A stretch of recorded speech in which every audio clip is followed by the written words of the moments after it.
Hey guys, welcome back to the Readers. I hope you are having an amazing day. Let's get right into the stories. The first one is a pro-revenge story. Someone posted a story earlier that was too close to a true story I was involved in. I previously shared it as a comment in another sub and thought I'd share the real story. This happened in early 2021, when people were still mostly working from home due to COVID. I had a friend, let's call him Mike, who started getting suspicious about his wife's online activities. One of her close friends had been caught cheating and tried to implicate Mike's wife too.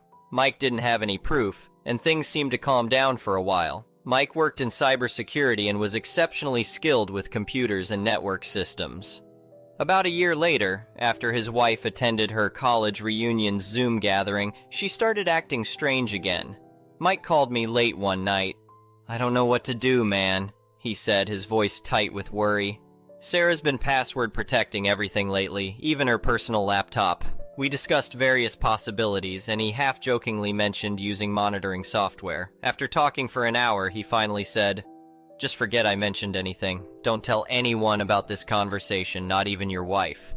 2 months later, I'm checking my phone around 6 a.m. while getting ready for work. I get a Discord notification showing a link from Mike sent to what looked like hundreds of people. Family members, mutual friends, and many names I didn't recognize. Initially, I ignored it, thinking it might be spam, despite coming from Mike, who is always careful about online security. Minutes later, an email arrives from Mike with the same link and some dark comments. The email list included Sarah's workplace, both their families, friends, and numerous others. "You need to see this," his email read. "Everyone needs to see who she really is." Realizing this was legitimate, I clicked the link. It led to a quickly assembled website containing intimate photos and videos of his wife with another man. These weren't hidden camera recordings, but screen captures spanning several weeks. Mike had added captions to each item with bitter comments and crude names for both Sarah and her lover. The evidence was overwhelming and explicit. There were videos of intimate video calls, chat logs discussing future meetups, and solo recordings.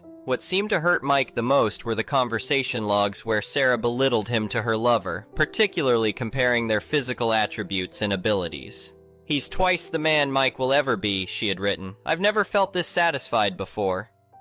I immediately called Mike. He answered, clearly drunk and angry. "They all deserve to see this," he slurred. "Every single person needs to know what she did."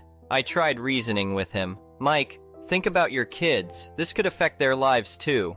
As he was reluctantly agreeing to take down the site, I heard Sarah's voice in the background. "How dare you!" she screamed. "You sick bastard! My mother just called me crying." "Oh, I'm sick?" Mike shouted back. "You're the one who—" The call cut off amid their arguing. The website stayed up all day, complete with a view counter. Over 800 people saw everything. Mike had been thorough in his digital surveillance. He'd installed screen recording software that captured everything. While he was supposedly working late, Sarah would use their home computer for video calls with her lover. Mike had tracked down everyone connected to her lover, his family, his wife, his employer, and included them all in the mass message. I never learned what happened to her lover's marriage. But Mike's life took a dark turn. Sarah begged for forgiveness, promising to change, but Mike couldn't move past her recorded comments about his inadequacies. He tried reconciliation briefly, even though everyone they knew had seen the evidence of her infidelity. The marriage ended and Mike spiraled. He gained significant weight, moved across the country, and cut contact with nearly everyone, including family. Sarah didn't fare much better, aging poorly and becoming increasingly bitter. Last I heard, she was still single and struggling to date. The next one is an entitled people's story. I work as an ER nurse at Memorial General Hospital in downtown Seattle. I've seen my fair share of entitled people over my 12 years here, but nothing could have prepared me for what happened last Thursday night.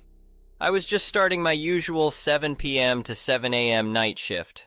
The weather was miserable, pouring rain and unseasonably cold for September. Around 8:30 p.m. I heard commotion coming from outside the ambulance bay. Looking through the glass doors, I saw a shiny black Mercedes-Benz SUV parked sideways, completely blocking both ambulance lanes leading to our ER entrance.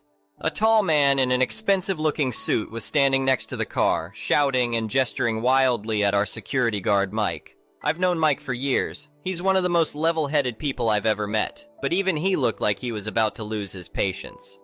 I stepped outside to see what was going on just in time to hear the man yell, Do you know who I am? I'm Richard Thompson III. My grandfather built this hospital. I'll have your job for this. Mike maintained his professional tone. Sir, I understand you're upset, but you cannot park here. This is an active ambulance bay. You need to move your vehicle immediately. I don't need to do anything, Thompson sneered. My family owns this hospital. I'll park wherever I damn well please. I decided to intervene. Sir, I'm Nurse Sarah Mitchell. This is an emergency entrance. We have ambulances coming and going constantly. You really need to move your car.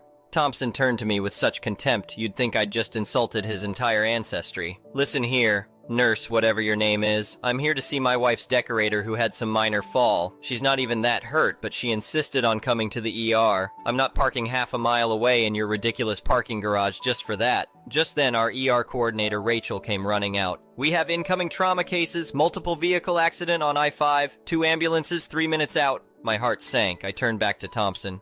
Sir, we have serious trauma cases arriving any minute. Please move your car now, or we'll have to call the police. Go ahead, he laughed. Call them. I golf with the police chief every Sunday. Good luck with that. I grabbed my phone and dialed cop while Rachel radioed the incoming ambulances to warn them about the blocked entrance. Thompson just stood there with a smug smile, occasionally checking his phone as if this was all beneath him. The next few minutes were chaos. The first ambulance arrived, lights flashing and siren blaring. The driver had to stop about 50 feet from the entrance, forcing the paramedics to wheel their patient, a critically injured teenager, through the rain. The second ambulance was right behind them. I helped the paramedics with the first patient while trying to keep an eye on the situation outside. The teen had severe internal bleeding from the crash and needed immediate surgery. Every second counted. Thompson didn't budge. He just stood there, watching the paramedics struggle to navigate around his car with their stretchers, getting soaked in the process. One of the paramedics, Jim, who I've worked with for years, finally snapped. "Listen here, you entitled piece of work," Jim growled. "If either of these patients dies because of your stupid power play, I'll personally make sure you spend the next decade in prison." 2 police cars pulled up moments later, lights flashing. Thompson's smug expression finally faltered when he saw who stepped out of the first car. Not his golf buddy police chief, but Sergeant Maria Rodriguez, one of the toughest cops I know. "Mr. Thompson," she said, approaching him, "move your vehicle immediately or you're under arrest." "Do you know who I am?" Thompson started his routine again. Sergeant Rodriguez cut him off. "Yes, I know exactly who you are. You're the man who's about to be arrested for obstruction of emergency services, reckless endangerment, and probably a few other charges I'll think of on the way to the station. Last chance, move the car now." "This is ridiculous, my grandfather—" "Officer Chen," Rodriguez called to her partner, "please arrest Mr. Thompson." What followed was like a scene from a movie. Thompson tried to run back to his car, but slipped on the wet pavement and face-planted right in front of everyone. As Officer Chen helped him up and cuffed him, Thompson was screaming about lawsuits and ruined designer suits. "You can't do this to me. I'm Richard Thompson III. My family built this hospital." Sergeant Rodriguez just smiled. "Actually, Mr. Thompson, your grandfather was on the hospital's original board of directors in 1962. But he didn't build anything. The hospital was built by Marshall Construction Company, and it's been owned by Northwest Healthcare Group since 1985. I did my homework when dispatch told me who was causing trouble." Thompson's face turned an interesting shade of purple. Meanwhile, a tow truck had arrived and was preparing to move his Mercedes. "Don't you dare touch my car!" he shouted as Officer Chen led him to the police car. "That's a custom AMG G63. It costs more than you make in a year.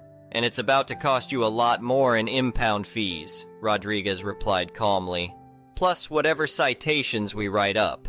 After Thompson was safely in the back of the police car, still yelling about his lawyers, Sergeant Rodriguez came to speak with me and the other hospital staff. She took our statements and assured us she would pursue maximum charges. "We take interference with emergency services very seriously," she explained, "especially since we have video evidence from the hospital's security cameras showing him refusing to move despite being informed of incoming critical patients."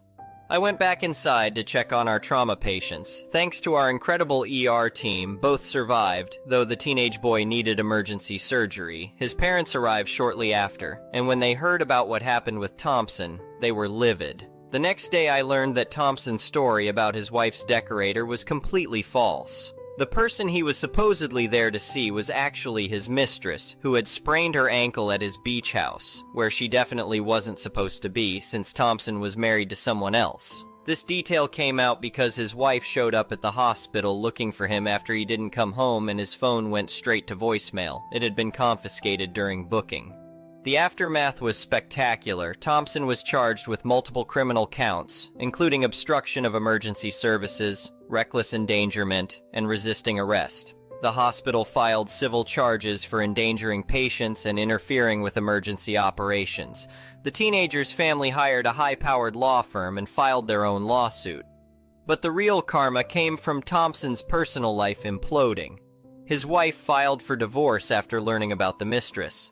His law firm, where he was a senior partner, put him on indefinite leave pending the criminal charges, and the local news ran the security footage of him blocking ambulances and getting arrested, making him infamous overnight. 3 months later, I testified at his criminal trial. His expensive defense team tried to paint him as a concerned citizen who made a simple parking mistake, but the evidence was overwhelming. The security footage, body cam videos from the police, and testimony from multiple witnesses painted a clear picture of his entitled behavior. The judge was particularly harsh in her sentencing. Thompson got 6 months in jail, though he'd probably serve less, $50,000 in fines, 500 hours of community service, specifically at hospital emergency departments, and 3 years of probation. She also ordered him to take an emergency services awareness course, something I didn't even know existed. In her remarks, the judge said something I'll never forget. "Mr. Thompson, your actions that night displayed an astounding level of entitlement and disregard for human life. Your family's alleged historical connection to the hospital doesn't give you the right to endanger patients.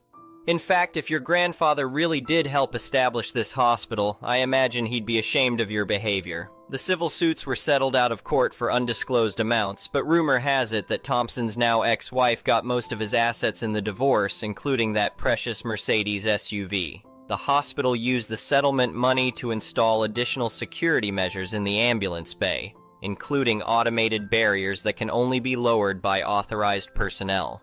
They also put up a large sign that reads, "Emergency vehicles only. Violators will be prosecuted to the fullest extent of the law." Some of the staff started calling it the Thompson Rule, though not officially, of course. Last I heard, Thompson had moved to Arizona after being forced out of his law firm. His ex-wife now serves on the hospital's board of directors and has become one of our biggest donors, specifically supporting emergency services. The teenage crash victim made a full recovery and is now studying emergency medicine in college. He says the experience inspired him to become a doctor. His family used part of their settlement money to establish a scholarship fund for emergency medicine students. Mike, our security guard, got a commendation from the hospital board and a nice raise. He still works the evening shift and loves telling new employees about that time some rich guy thought he owned the hospital. The story has become something of a legend in our ER. As for me, I still work night shifts in the ER. Whenever I see entitled people throwing fits about waiting times or parking or whatever else, I think about Thompson and smile. Sometimes I even tell them his story. It's amazing how quickly people's attitudes change when they realize where entitlement can lead them. The whole incident taught everyone involved some valuable lessons. For the hospital administration, it highlighted the need for better security measures. For the staff, it reinforced the importance of standing our ground when patient safety is at risk. And for the public, it served as a reminder that no one, no matter how wealthy or well-connected they claim to be, is above the law when it comes to emergency services. I've seen a lot of entitled behavior in my nursing career, but Richard Thompson III will always hold the crown for the most spectacular self-destruction I've ever witnessed. His attempted power play not only cost him his marriage, career, and reputation, but it also ended up improving our emergency services in ways he never intended. Sometimes I wonder if he ever learned his lesson. But then I see that new security barrier going up when an ambulance approaches, and I think about how his actions led to positive changes despite his best efforts to be the worst person possible. I guess there's a kind of justice in that. The incident also sparked a county-wide review of emergency department access policies. Several other hospitals in the area implemented similar security measures after hearing about our experience. The health department even created new guidelines for ambulance bay security, unofficially known in medical circles as the Thompson Protocol. Thompson's ex-wife later told me that she'd suspected him of cheating for years but never had proof until that night. She said his arrest was the best thing that could have happened to her, as it finally gave her the push she needed to leave him. She's since remarried to a much nicer man who, ironically enough, is an emergency room doctor at a different hospital. As for Thompson's mistress with the sprained ankle, she wrote a tell-all blog post about the incident that went viral, revealing that Thompson had promised to leave his wife for her and had been lying about his family's connection to the hospital to impress her. She ended up writing a book about toxic relationships and entitled Behavior, using Thompson as her primary case study. The whole saga became a cautionary tale in our medical community about the importance of emergency service access and the dangers of entitlement. We even use it in our new employee orientation now, though we've changed the names to protect privacy and avoid any remaining litigation. Every now and then, someone tries to park in the ambulance bay, claiming some special privilege or emergency. When that happens, we just point to the security camera footage playing on a loop in the ER waiting room. A subtle reminder of what happened to the last person who thought they were above the rules. In the end, Thompson's attempt to prove his importance only proved how unimportant one person's convenience is compared to saving lives. His grandfather might not have built the hospital, but Thompson's epic meltdown definitely helped build a better emergency response system. Sometimes the best improvements come from the worst situations. I guess the moral of the story is simple. No matter who you think you are or what you think you own, you can't own the right to endanger others. And if you try, karma might just come along and tow your custom AMG G63 right out of your life, along with your marriage, career, and dignity. That's my story of the entitled man who claimed he owned our hospital. It's become a bit of a legend around here, shared during slow night shifts and retold at staff parties. Some details have probably been embellished in retellings over the years, but the security footage doesn't lie, and neither does Thompson's criminal record. Every time I walk past that ambulance bay now, I smile at the security barrier and remember the night entitlement met justice. It's not often we get to see karma work so perfectly, but when it does, it's absolutely worth getting wet in the rain to witness it. Update. A year and a half after the incident, I wanted to share an update about what happened since the entitled hospital owner incident. A lot has changed, and I think you'll find the developments interesting. First, remember how Thompson moved to Arizona after everything went down? Well, he didn't stay quiet for long. About 6 months ago, his new neighbors started posting on social media about him causing trouble at their local hospital. Apparently, he hadn't learned his lesson and tried pulling the same "my family owns this place" routine. This time, he was demanding immediate treatment for a golf injury while there were multiple car crash victims being brought in. The difference? The Arizona hospital's security team had seen our viral video. They recognized him immediately and called the police before he could even finish his rant. Since he was still on probation from our incident, this violation got him sent back to complete his full original jail sentence. No early release this time. His ex-wife Sharon, who's still on our hospital board, told me he tried to sue me personally for defamation because of my testimony at his trial. His claim was that I exaggerated his behavior to the judge. Unfortunately for him, his own dashcam footage from his Mercedes, which his legal team apparently didn't know existed, had recorded the entire incident, including his tirade about owning the hospital. His new lawyers dropped the case as soon as they saw that footage. Speaking of the legal side, the teenager who was injured that night, Kevin, is doing amazing. He's now in his second year of medical school and occasionally shadows our ER doctors during his breaks. He told me that Thompson's insurance company finally finished paying out his medical bills and settlement last month. The amount is confidential, but Kevin said it's enough to cover his entire medical school education and then some. The hospital made some major changes too. That security system we installed after the incident, it's become a model for other hospitals across the state. I was asked to speak at several healthcare security conferences about the incident and our response to it. Never thought I'd be doing public speaking, but it's actually been really rewarding sharing our experience to help other hospitals prevent similar situations. Mike, our security guard, got promoted to head of hospital security. He completely revamped our protocols and even started a training program for dealing with entitled individuals. He uses the security footage from Thompson's incident as a teaching tool, with all proper legal clearances, of course. One funny development, remember Thompson's mistress who wrote that viral blog post? She reached out to me last month. Turns out she's now working as a patient advocate, helping people navigate the healthcare system properly and legally. She said the incident was a wake-up call about the kind of people she was associating with. We actually had coffee last week, and she's nothing like I expected. She's been volunteering at emergency departments, teaching people about proper ER etiquette and why emergency vehicle access is so important. The most satisfying part? Thompson's old law firm, which initially just put him on leave, eventually conducted their own investigation. They found multiple instances where he'd abused his position to park in emergency zones at various locations. They ended up formally disavowing him and reporting his behavior to the State Bar Association. Last I heard, his law license was suspended pending a full review. Sharon, Thompson's ex-wife, has become a strong advocate for emergency department resources. She used a significant portion of her divorce settlement to establish a fund for upgrading emergency response equipment at several hospitals in the area.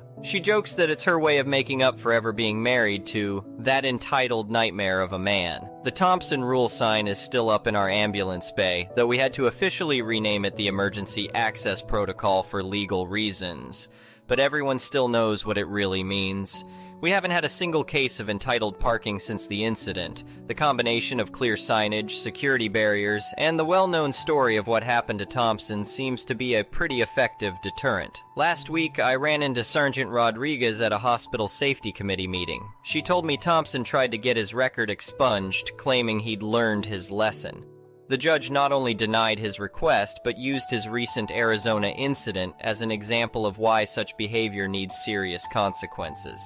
As for me, I was promoted to ER nursing supervisor 6 months ago. Part of my new role involves training new staff members, and yes, the Thompson incident is now part of our official orientation.